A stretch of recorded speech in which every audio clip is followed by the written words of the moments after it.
Zelenskyy asked Poland and Germany for more missile interceptors.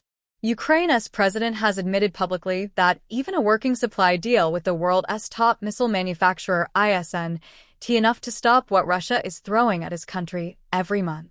President Volodymyr Zelenskyy said Ukraine has secured agreements with the United States for a regular monthly supply of interceptor missiles, but confirmed that even those deliveries fall short of what Ukraine actually needs to defend against Russia's ongoing missile campaign.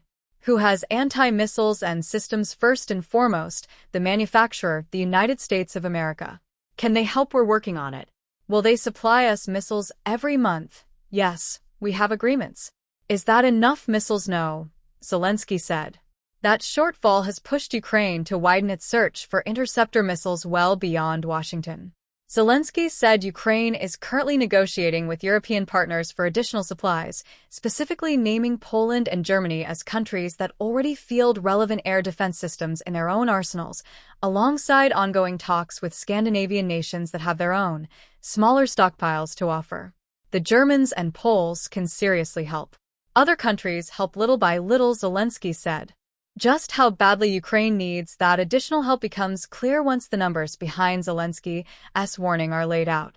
Ukraine's Air Force published monthly air defense statistics for July showing that out of 195 Russian ballistic missiles detected that month, weapons that follow a high, fast, arcing trajectory and are notoriously difficult to intercept because of their speed, Ukrainian defenses shot down only 29 of them, a success rate of roughly 15. Another 40 of those missiles failed to reach their intended targets on their own, likely due to malfunctions or guidance failures, leaving the remaining 126 missiles, roughly 65 of everything Russia launched in that category, to strike somewhere inside Ukraine largely unopposed. The July figures covered 3 distinct categories of Russian weapons, and the gap between them tells its own story about where Ukraine's air defenses are winning and where they are struggling. Ukraine detected 265 cruise missiles during the month, weapons like the Caliber, Kh-101, and Iskander-K that fly lower and slower than ballistic missiles and follow programmed flight paths rather than a purely ballistic arc, and shot down 187 of them, an interception rate above 70.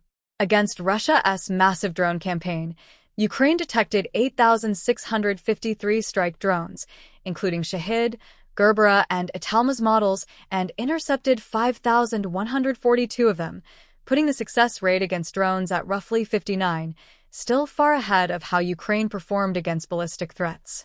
That disparity exists because ballistic missiles genuinely represent the hardest class of weapon to defend against.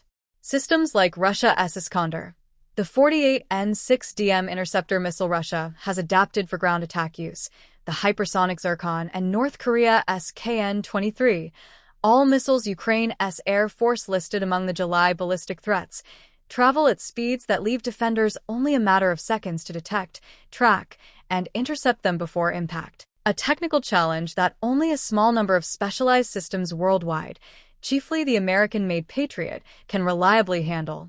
That scarcity of capable interceptors is exactly the gap Zelenskyy described when pressing allies for more ballistic missile-capable systems rather than simply more air defense in general.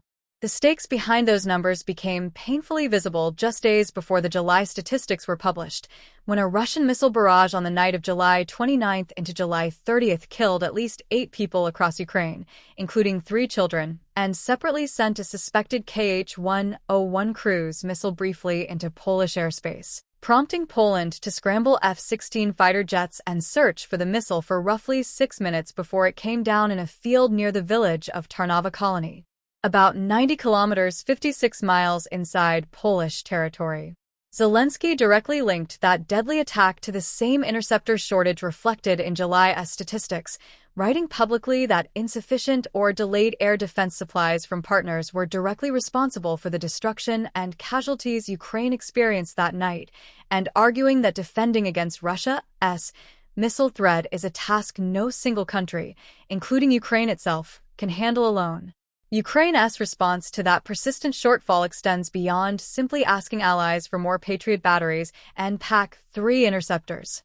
Zelenskyy has also pushed a domestic and multinational program called Freya, Formally launched in Paris in July 2026 by a coalition of 10 nations, including Denmark, France, Germany, Italy, the Netherlands, Norway, Spain, Sweden, and the United Kingdom, alongside Ukraine.